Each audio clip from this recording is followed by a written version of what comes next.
Up YouTube, Pastor Bob, doing another video. Yep. Now I want to show you guys what I'm up to. I was talking to a friend of mine, told him what I was doing this morning, and he said, "Why don't you do a video on it?" I was like, "Oh, nobody wants to see that." He goes, "Well, do it anyway." So anyway, this is a reel system, so it's a feeder system for your welder. Okay, and what transponds here is the wire comes in this little steel piece here, runs through here, and then it runs across these wheels. Okay, then it goes through here, and then up your line, and it feeds it. Okay, what happens is sometimes they poop the bucket, right? They go bad. I mean, it's a common thing in welders. So yeah, the cap fell off of it, but it's no big deal. In case the motor goes out, I can use the motor. Anyway, so what I'm doing is I'm putting a new one in. You're saying, "Man, really?" I'm saying, "Yeah, really." And I'm going to show you how easy it is. Okay, so there's 4 bolts here. 1, 2, 3, 4. Right? You got to take the whole outer case off, which is wherever it is. It's over there. Say the case. You take all the case off, depending on whatever it is, right? So that way you can pull the top off. Every welder's a little different. Then you get in here. This section is pretty much the same.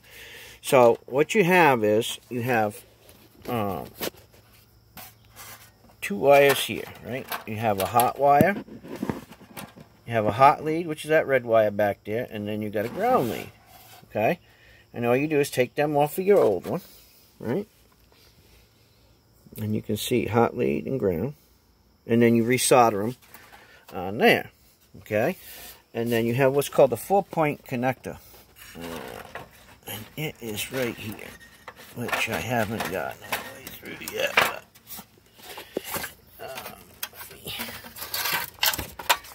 let me see if I can get it through here. Hold on a second, guys. Just stare at that box. Right? Feed this line through here.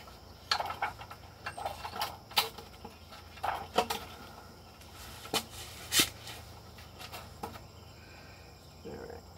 That way they can see it. Alright.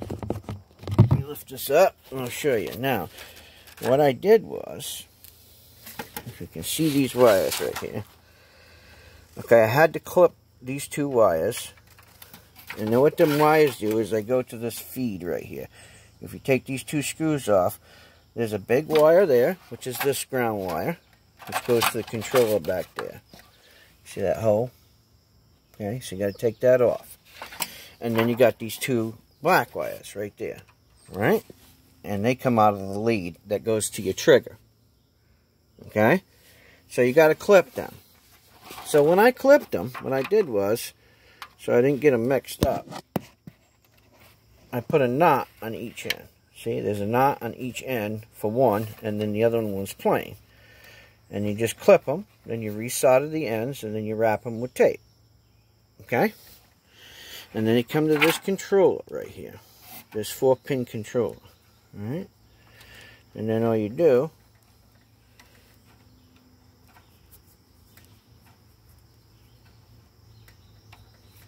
oh man, hold on one second, guys. I'm trying to do this with one hand. Is you just snap it back in there like that. Okay? That's it. Once you're putting it back together. And that's that. And then you'll have 4 that hold this controller itself. But in order to get through the wires, you take these 2 off, and then you pull the wires out and you snip them off, right, when you're taking it off. When you're putting it back on, it works the opposite. You run your feed wire through there, you solder these 2 wires back together, right? Simple and easy. And then this here, ground wire, goes to this pole position. Now, when you're hooking it up, make sure that you hook up this grounding post, which goes to this lead, okay? So make sure you do that, all right? Make sure that you put that lead on there, okay? And that's it. Pretty much, it's as simple as that. Okay? So, instead of throwing one away, so maybe somebody has, oh, it doesn't reel no more. It doesn't, well, it could be this controller. If the system has power and you're not getting no line through, it's probably this controller. Or if you're pulling on it and the wheel's moving, but it ain't pulling the spool of wire through, then it's probably this controller. Okay? So just a little bit of advice for you guys. Maybe pick one up at the yard sale or something like that. Whoever knows, right? Or you got one that goes bad. These are 25 bucks. You can pick them up on Amazon. Usually about $25 to $35. Alright? Simple and easy. Save yourself some money. Okay? Anyways, guys, I wanted to show you that. Like, share, subscribe. Pastor Bob is out of here. See ya.